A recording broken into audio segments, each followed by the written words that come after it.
Yun, at meron nang nag-request kay Mamang Guard na magpipick up. Kaso di siya makakapunta ng 9 a.m. kasi meron daw siyang lakad.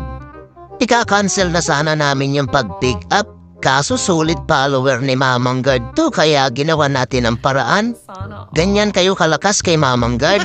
Kaya in-offer ko isabit na lang sa doorknob. Tapos itatali ko ng maayos para hindi kainin ng pusa. Minsan kasi may pusa dito na gumagala. Minsan naman, pusa na kulay itim ang buhok. Kaya ginawan ko ng paraan para maisabit dito sa doorknob namin.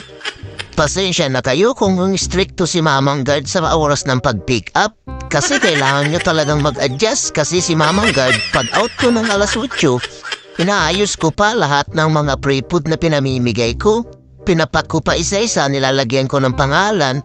Para maging maayos yung pag-pick up, bigay na lang ako ng bigay. Gusto ko kasi lahat ng mga naka-schedule mabigyan lahat para mas marami pa akong matulungan. Sana all. Yan, pwede na yan. Yan yung kupot at yung food yan.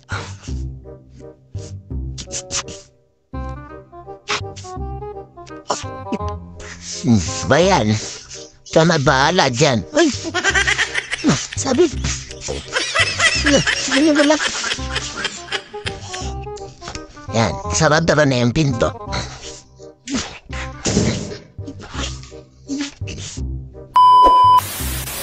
Maraming salamat po sa patuloy na pagsuporta kay Mamang Guard. Syukran!